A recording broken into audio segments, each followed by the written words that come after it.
علماء الدين تربيعية وكلام بلارن السوقي من مقالة عينب ayaa si adag u qaadacay go'aamo maalintii shalay soo saareen qaar ka mid ah uqaashi odayaasha degmada Wadaamago go'aamadaasi oo ku saabsan dhul la isku haysto oo murankiisu ka taagan yahay degmada Wadaamago علماء الدين tan ayaa ku dooday in masaajid iyo madrasad ay ka dhisayaan degmadaasi Wadaamago balse koox gaar ah ay ka soo horjeedo masjidka iyo madrasada ay ka binanayaan degmadaasi waa sida ay hadalka u dhigeen waxayna sidoo kale sheegeen inay yihiin culimo nabadgelyo isla markaana aan wax dhibaato ah ka wadin degmadaasi Wadaamago waxayna xukuumadda Soomaaliland culimadan ugu baaqeen in la eego amuurtani ka taagan degmadaasi aniga oo ka tirsan culimada la yiraahdo rabiiciyada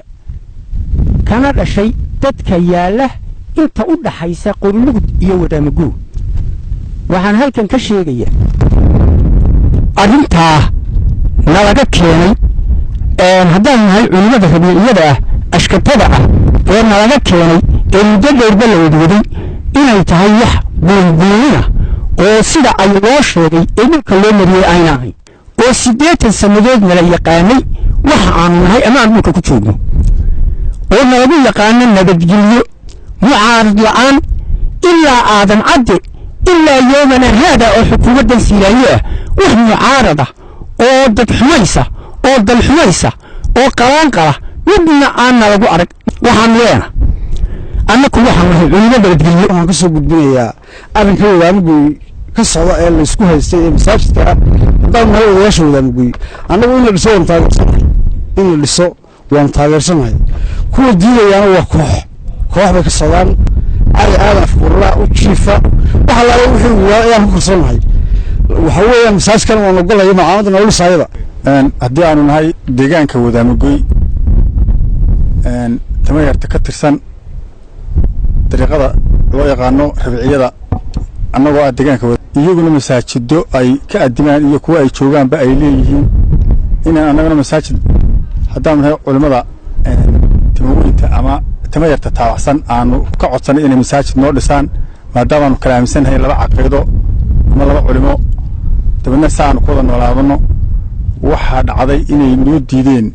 qolada itixaadka taawacsan ama itixaadka baa ee Wadaamago deegaan masaajidda Wadaamago joogaa inay diideen oo yiraahdaan masaajidkaana lagu dhismaayo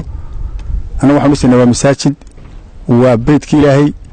waa guriga Ilaahay bilaadanka Ilaahay wax diida lama arag masaajid la dhisayo waxaanu leenahay haddii aatiin xukuumadda caynaba iyo xukuumadda Axmed Silaayo iyo wasiirka arrimaha gudaha cid kastoo iyo wasiirka arrimaha waqaafta iyo diinta in arintaas la eego cid baa soo duushay iyo cid baa wax wada waxba kama jiraan awalba waa deganeen 8 sanadood bay culimada timooyintu deganeed xaafad Wadaamago ka mid weeye waxay ku noolayd oo dadka kula noolayd deegaanka iyo dhulka kale ay degan tahayba nabadgelyo halka kana waxay ka wadaan masaajid Ilaahay lagu caabudayo iyo malcaamad dadka quraanka loogu dhayo wax kale oo laga wadaa ma jirto waana culimo in diinta faafiyaan oo masaajidda badiyaan dad sharciga wadhigaya waan halka qura joog waxaan kaloo halkan ka gudbinay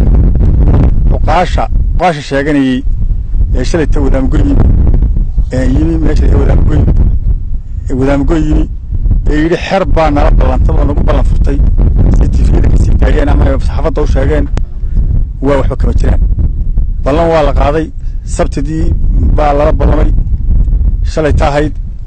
waa lagu soo diyaar garoobay waa la joogay cid allaala cid u yeedheen ma jirin anaga caaqil baan xukuma chief baan xukuma Ali Aadan Farnaa la yiraahdaa